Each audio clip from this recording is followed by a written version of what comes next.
සාදරයෙන් පිළිගන්නවා ගෙදර TV YouTube channel එකට. ඔයා දේශපාලන ළඹදියාවක් තියෙන එහෙමත් නැත්නම් දේශපාලන පක්ෂවලට ඕන විදිහට නැටවෙන රාජ්‍ය නිලධාරියෙක්ද? එහෙනම් ඔයා අනිවාර්යෙන් මේ වීඩියෝ එක බලන්න ඕනේ. එහෙමත් නැත්නම් ඔයා රාජ්‍ය නිලධාරියෙක් හැබැයි ඔයා දේශපාලන වැඩවලට තමන්ව පාවිච්චි වෙන්න නොදෙන කෙනෙක්. එහෙනම් ඔයත් මේ වීඩියෝ එක බලන්න ඕනේ.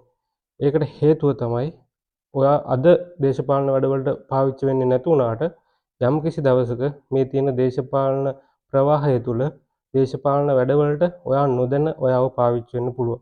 ඉතින් එහෙම පාවිච්චි වෙන්න පුළුවන් අවස්ථා මග අරගන්නේ කොහොමද කියන එක මේ වීඩියෝ එක අන්තිම වෙනකම් බැලුවොත් ඔයාලට පොඩි හරි අයිඩියා එකක් ඒකෙන් ගන්න පුළුවන් වෙයි. තාමත් අපේ YouTube channel එක subscribe කරලා නැත්නම් අදම subscribe කරන්න. මේ වගේ වැඩසටහන් ගොඩක් ඉදිරියට එන්න තියෙනවා. පහුගිය දවස්වල දේශපාලන පොරපිටියේ ප්‍රධාන මාතෘකාවක් තමයි මාලිමා මන්ත්‍රී කෙනෙක්ගේ ගංජා හේනක් වැටලුවා කියන කතාව. ඉතින් මේ කතාවේ ගොඩක් දේවල් නම් ගම් සහ දේශපාලන පක්ෂවල නම් අපි කියන්න යන්නේ නැහැ. මොකද මේක මේ වෙන විට අධිකරණයේ විභාග වෙන කාරණාවක්. ඉතින් ඒක අධිකරණයට බාර දෙමින් මේක පිටිපස්සේ තියෙන මූලික අදහස එහෙම නැත්නම් මූලික කතා වස්තුව විතරක් අරගෙන මේ රාජ්‍ය නිලධාරීන්ට තමන්ගේ සේවය පරිස්සම් කරගන්න එහෙම නැත්නම් තමන්ගේ ජොබ් එක පරිස්සම් කරගන්නේ කොහොමද කියන එක විතරක් අපි මේ කතාවේදී කියන්නම්. ඉතින් මෑතකදී මේ ආපු මාලිමා මන්ත්‍රීගේ ගංජා හේන වැටලපු කතාව ගොඩක් ප්‍රසිද්ධියටපත් වුණා. හැබැයි පොලිසිය හොයාගත්තු කාරණාත් එක්ක එතන ගංජා හේනක් තිබිලත් නැහැ. හැබැයි තිබිලා තියෙන්නේ ගංජා පැලයක්. ඒ වගේම ඒක ඒ මාලිමා මන්ත්‍රී කිසිම සම්බන්ධයක් නැහැ කියලා පොලිසිය අනාවරණය කළා. ඉතින් මේ කතාව හැදුවේ කවුද? මේක ප්‍රසිද්ධියටපත් කරේ කවුද? ඒ කාරණාව ඔබ දැනටමත් දන්නවා. ඉතින් මේ යන්නේ ඒ දන්න කතාවේ ඔබ නොදකින පැත්ත.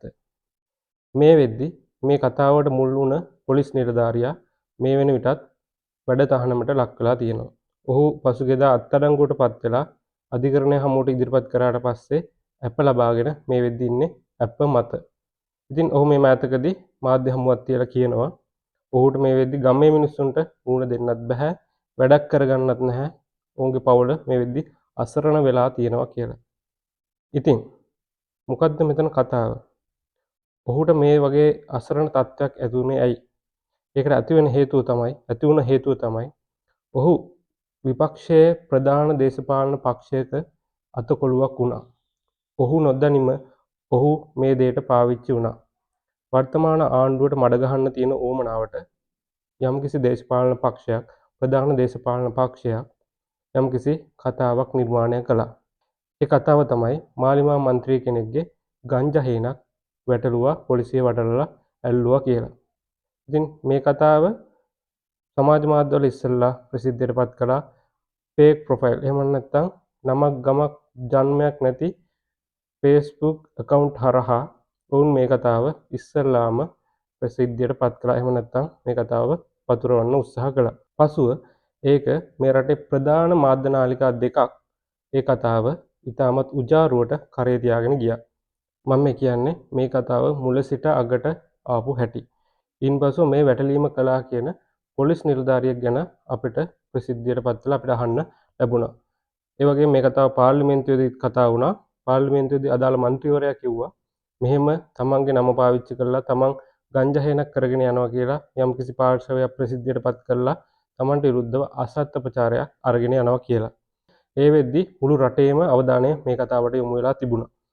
ඉන් පස්සේ අපිට දැනගන්න ලැබෙනවා, අපිට ආරංචි වෙනවා, එහෙම නැත්නම් ප්‍රධාන මාධ්‍ය නාලිකා දෙකක් ඔස්සේ අපිට දැනගන්නට ලැබෙනවා අදාළ මන්ත්‍රීවරයා මේ ගංජා වැටලීම සිද්ධ කරපු පොලිස් නිලධාරියට පහර දීලා කියලා. ඉන් පස්සේ මේක ගොඩක් දේශපාලඥයෝ, විපක්ෂ දේශපාලඥයෝ මේක ඉතාමත් උජාරුවට, ඉතාමත් ආසාවෙන් කරේ තියාගෙන ගියා.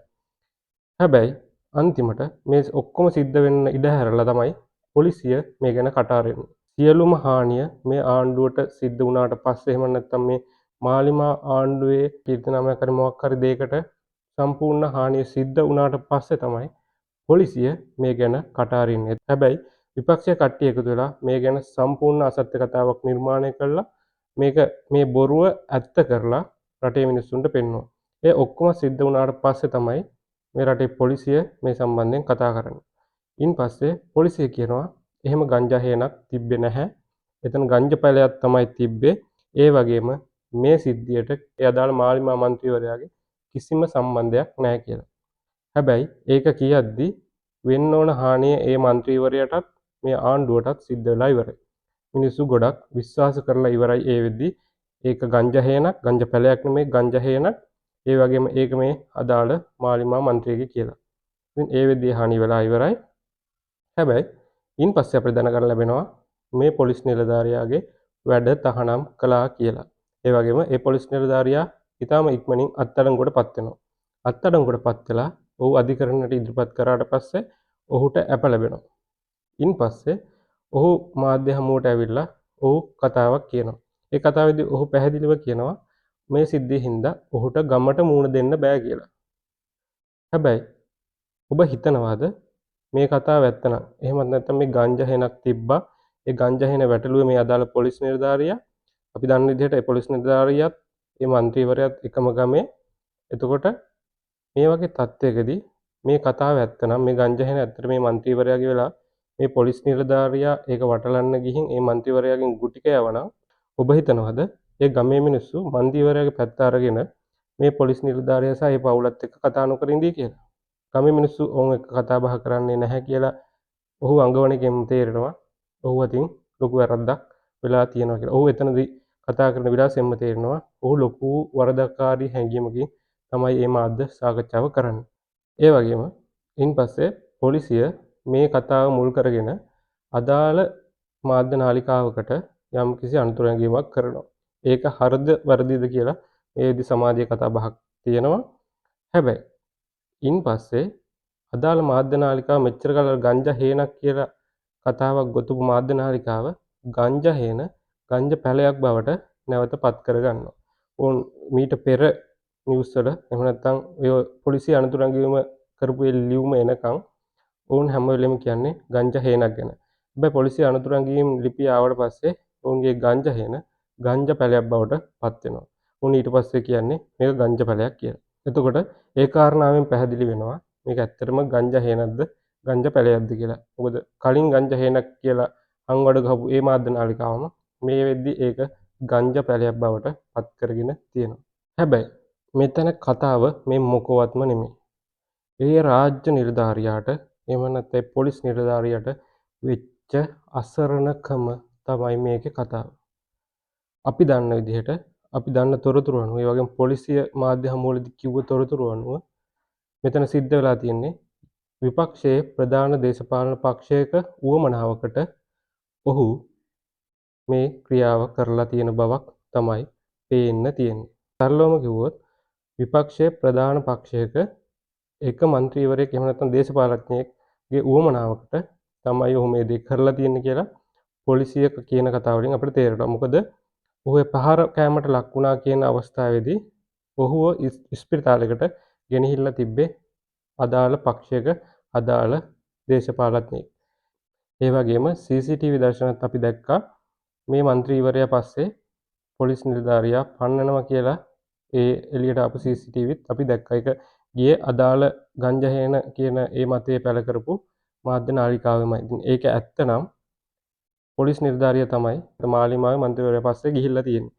එතකොට ඒ හැම කතාවම පස්සක තිබ්බහම මේ පොලිස් නිලධාරියා කරපු මේ හැම දෙයක්ම කරලා තියෙන්නේ එක්තරා පක්ෂයක උමනාවට කියලා දැන් ගොඩක් දුරට අනාවරණය වෙලා තියෙනවා. අපේ කතාව පටන් ගන්න මෙතනින්.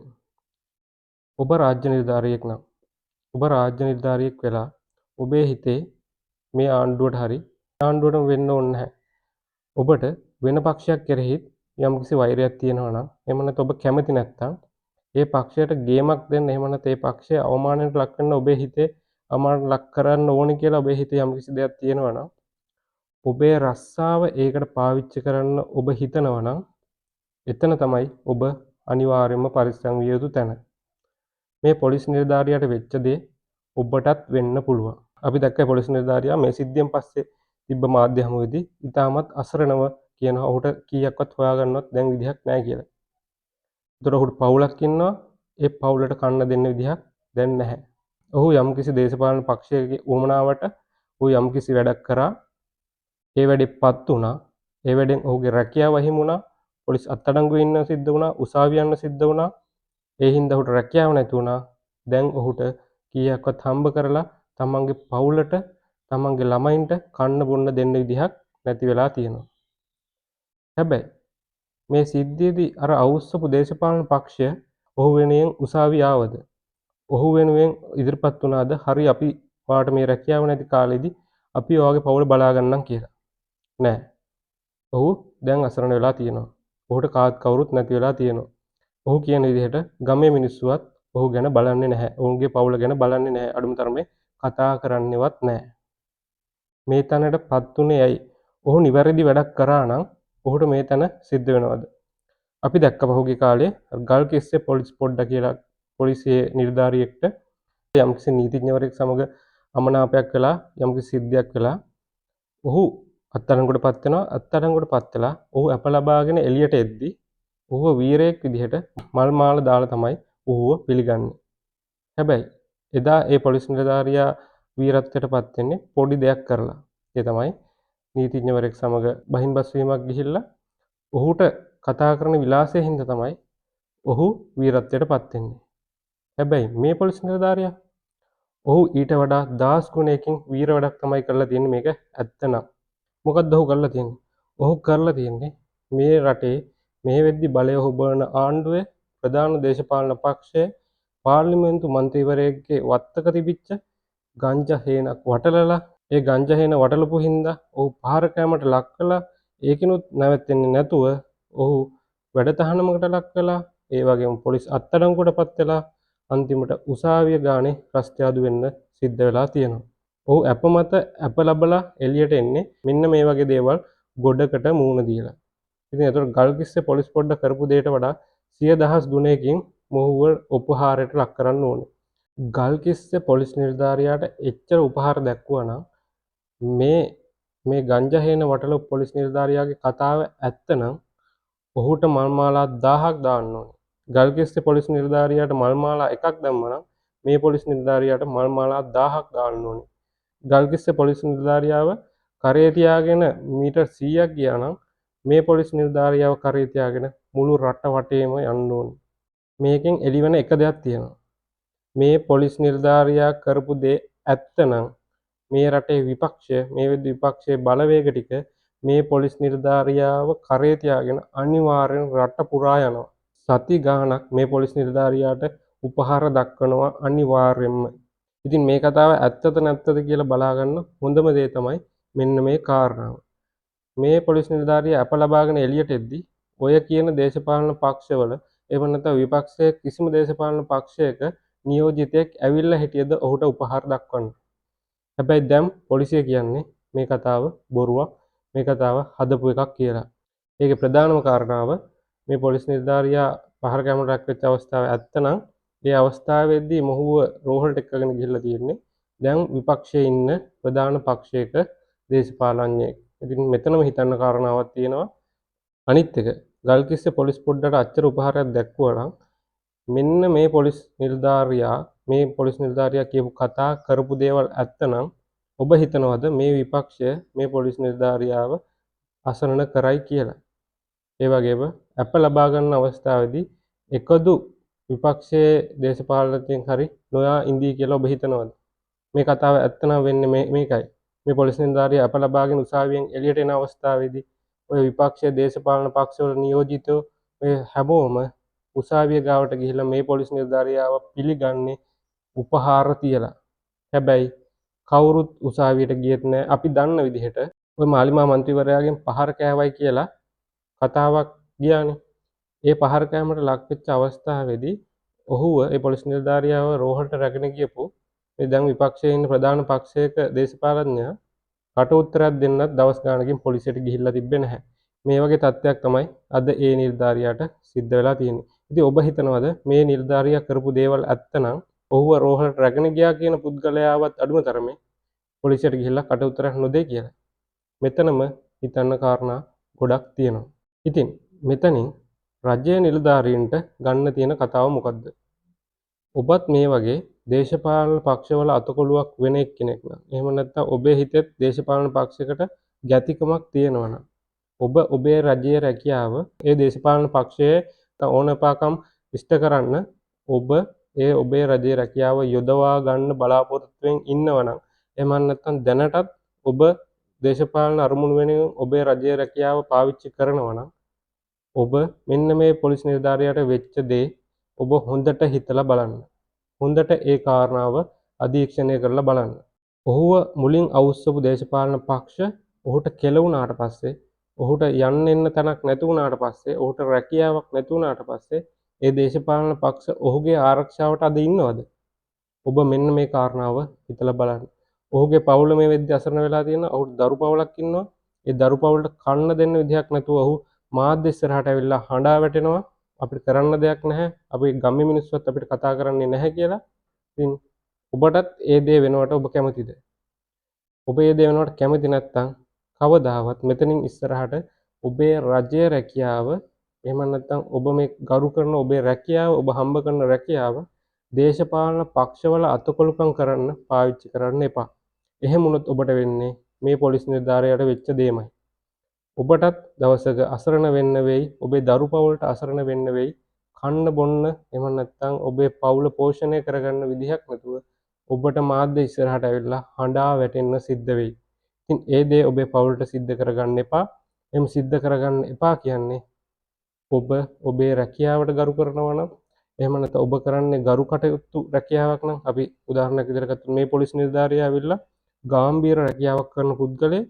හැබැයි ඔහුට අද ඔහුගේ අභිමානය නැති වෙලා තියෙනවා. එච්චර අභිමාණයෙන් කරපු රැකියාව නැති වෙලා ඔහුට අද මාධ්‍ය ඉස්සරහට ඇවිල්ලා ඔහුගේ දුක කියන්න සිද්ධ වෙලා තියෙනවා. ඔහුට අද ඒ දේ වෙලා තියෙන්නේ ඔහු යම්කිසි දේශපාලන පක්ෂයක අතකොළුවක් වුණ නිසා.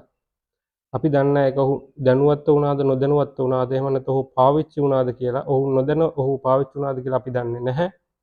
අපි දන්නේ නැහැ ඔහුට ඇත්තටම ඔත්තුවක් ඇවිල්ලා ඔහු ඒක පස්සේ ගියාද කියලා. දැන් මේ පොලිසිය කියන කතාවත් ඔය දේශපාලන පක්ෂයේ දේශපාලඥයා පොලිසියට කට උත්තරයක් දෙන්න නොපැමිණීමත් අපිට ගත්තාම අපිට හිතෙන්නේ මේ කාරණාව අදාළ දේශපාලන පක්ෂයේ උමනාවට මතුවෙච්ච එහෙම නැත්නම් ගොතුපු කාරණාවක් කියලා. මොකද එහෙම නැත්නම් ඒ දේශපාලඥයාට බය නැතුව පොලිසියට ගිහිල්ලා කට උත්තරයක් දෙන්න හැකියාවක් තියෙන්න ඕනේ. මේ ගංජහේන කතාව කරේ තියාගෙන ගියපු දේශපාලන පක්ෂ විපක්ෂීය දේශපාලන පක්ෂ මේ පොලිස් නිලධාරියා අප ලබාගෙන එළියට ආවට පස්සේ එහෙම නැත්නම් ඔහුගේ රැකියාව නැති වුණාට පස්සේ ඔහු වෙනුවෙන් ඔහුගේ හයියට ආපු නැති එකම අපිට හිතා ගන්න පුළුවන් මේ කාරණාව කොතනින් මතුවෙච්ච කාරණාවක්ද කියලා. ඉතින් මේකේ රාජ්‍ය නිලධාරීන්ට ගන්න තියෙන වැදගත්ම කාරණාව අපි මුලින් කිව්වා ඔබ සමහර විට මේ වෙද්දි දේශපාලන අතකොළුවක් වෙලා නැතුව ඇති. ඔබ දේශපාලන ලැබදියාවන් වලට වැඩ කරන්නේ නැතුව ඇති. හැබැයි ඉස්සරහට එන්නේ දේශපාලන අස්ථාවර කාලයක්. ඒ කියන්නේ අනිවාර්යයෙන්ම රටේ මැතිවරණයක් පැවැත්වෙද්දී දේශපාලන ටිකක් අස්ථාවර වෙනවා. ඒ අස්ථාවර වෙන අවස්ථාවේදී හැම දේශපාලන පක්ෂයක්ම බලන්නේ තමන්ගේ අරමුණු සාක්ෂාත් කරගන්න තමන්ගේ අරමුණු කාගේ හරි පිහිටෙන් අරමුණු සාක්ෂාත් කරගන්න. එහෙම නැත්නම් අරමුණු සපත කරගන්න. ඉතින් මේ ඉස්සරහට එන කාලය ඉතාමත් වැදගත් කාලයක්. මොකද මැතිවරණ ගොඩක් එන්න තියෙන කාලයක් 2029 කියන්නේ. ඉතින් මේ කාලය මූලික කරගෙන මේ ඉන්න විපක්ෂයේ පිරිස් උත්සාහ ගනිවි අනිවාර්යයෙන්ම දැන් රජයේ නිලධාරීන්ව පාවිච්චි කරලා ඔවුන්ගේ බලය ලබා ගන්න කටයුතු ඉක්මන් කරගන්න.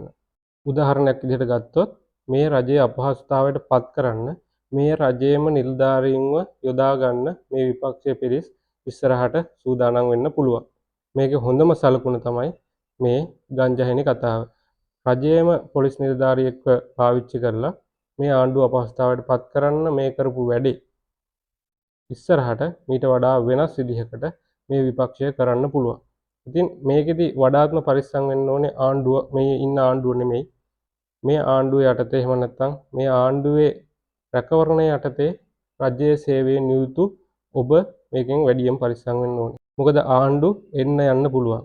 ආණ්ඩුව මේ ඉන්න ආණ්ඩුව අද ඉන්න පුළුවන් හෙට නැති වෙන්න පුළුවන්. හැබැයි ඔබ රජයේ සේවයේ හැමදාම ඉන්න ඕනේ. ඔබගේ දරු පවුල කන්න බොන්න නම් ඔබේ රජයේ රැකියාව ඔබ පරිස්සම් කරගන්න ඕනේ. ඉතින් ආණ්ඩු යයි. හැබැයි ඔබ රජයේ සේවයේ අනිවාර්යයෙන්ම තව කාලයක් ඉන්න ඕනේ විශ්‍රාම ගන්නකම්. එතකොට ඔබ දේශපාලන පක්ෂයක අතකොළුවක් වෙලා ඔබ ඒ දේශපාලන පක්ෂයේ ඕන එපාකම් කරන්න ගිහිල්ලා ඔබේ රජයේ රැකියාව නැති වුණොත් ඔබට නැවත රජයේ රැකියාවක් ගන්න හම්බෙන්නේ නැහැ. ඒ වගේම ඔබ හිතනවා නම් ඔබ අවුස්සන ඒ දේශපාලන පක්ෂය ඔවුන් බලයට පත් වුණාට පස්සේ ඔබට ඒ රැකියාව නැවත ලබා දෙයි කියලා ඒක නම් මේ රටේ සිද්ධ වෙන දෙයක් නෙමෙයි. ඒ හින්දා ඔබේ රැකියාව ඔබ පරිස්සම් කරගන්න. මොකද ඔබට රජයේ රැකියාව නැති වුණාට පස්සේ ඔබ අසරණ වුණාට පස්සේ ඔබට කන්න බොන්න මාර්ගයක් නැති වුණාට පස්සේ ඔබ හිතන්න එපා ওই දේශපාලන පක්ෂය ඇවිල්ලා ඔබට කන්න බොන්න දෙයි කියලා. අඩුම තරමේ ඔබේ අසරණකම කියන්න ඔවුන් හම්බෙන්න අපොයින්ට්මන්ට් එකක් දාගන්නත් ඔබට හම්බෙන්නේ නැහැ. එච්චරට මේ රටේ දේශපාලනය තියෙන්නේ ඒ වගේ තත්ත්වයක. ඉතින් ඒ හින්දා ඔබ දැනගන්න ඕනේ කාගේවත් දේශපාලන අතකොළු නොවි ඔබේ රජයේ රැකියාව හරියට පාවිච්චි කරලා නීතියට අනුව විතරක් වැඩ කරන්න.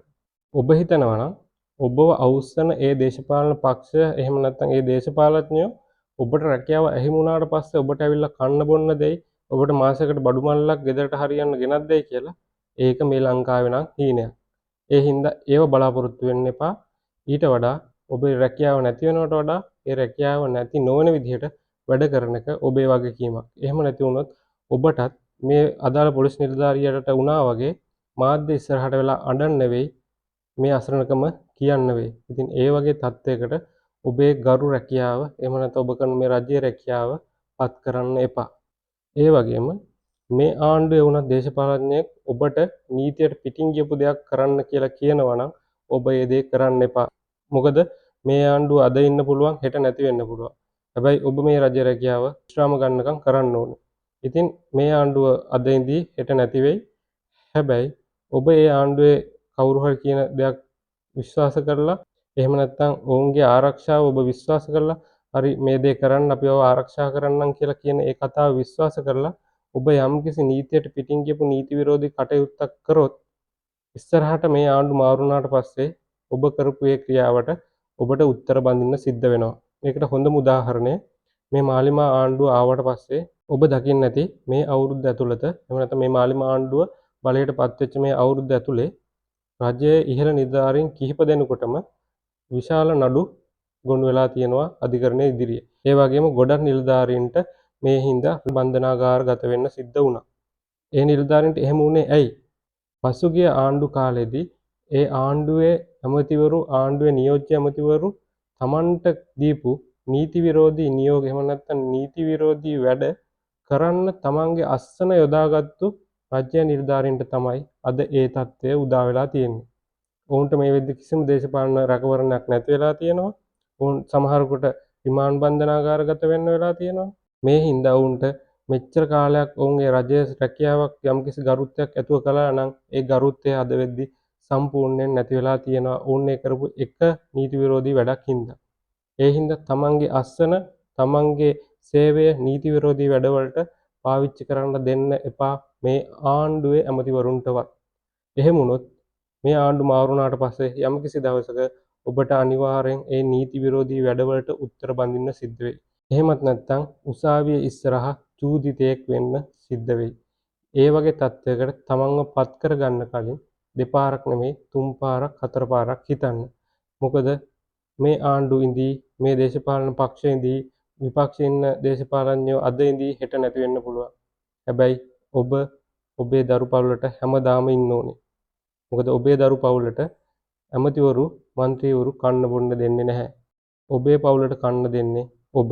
ඉතින් ඔබේ රැකියාව අහිමි වුණොත් ඔබේ රැකියාව නැති වුණොත් ඔවුන්ට කන්න දෙන්න ওই දේශපාලන පක්ෂවත් මේ ආණ්ඩුවවත් එන්නේ නැහැ.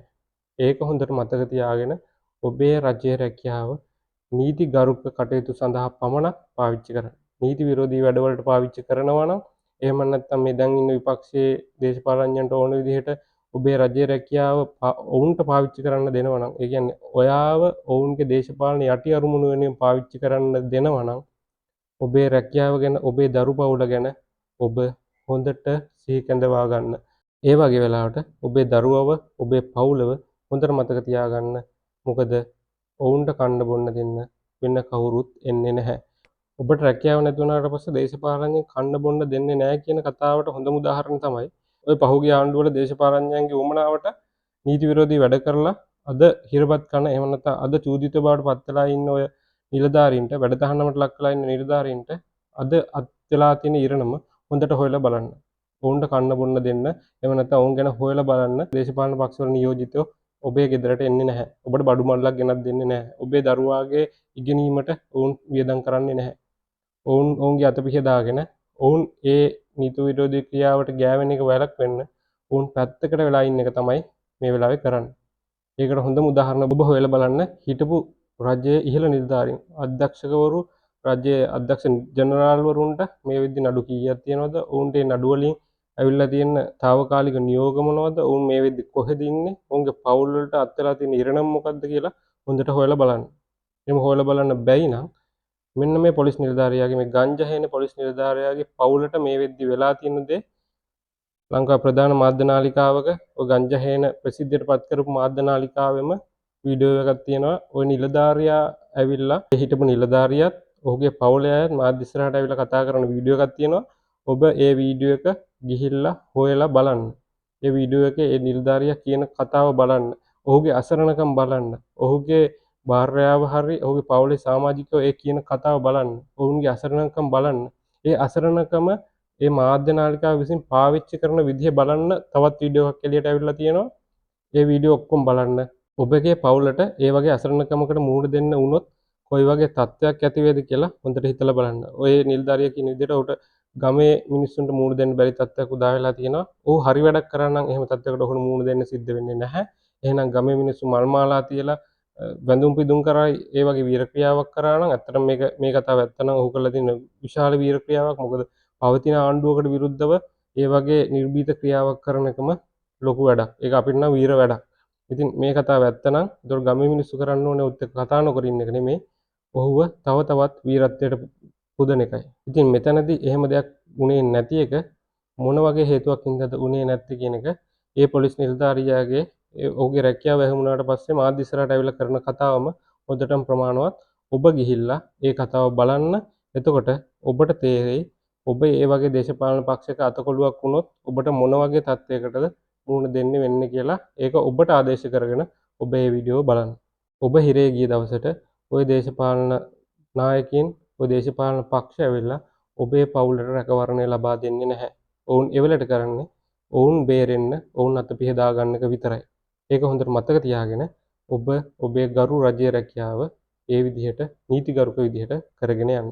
ඉතින් ස්තුතියි අපේ වැඩසටහන ආරම්භුවට. අපේ YouTube channel එක subscribe කරලා නැත්නම් අදම subscribe කරන්න. මේ වගේ වැඩසටහන් ගොඩක් ඉස්සරහට එන්න නියමිතයි.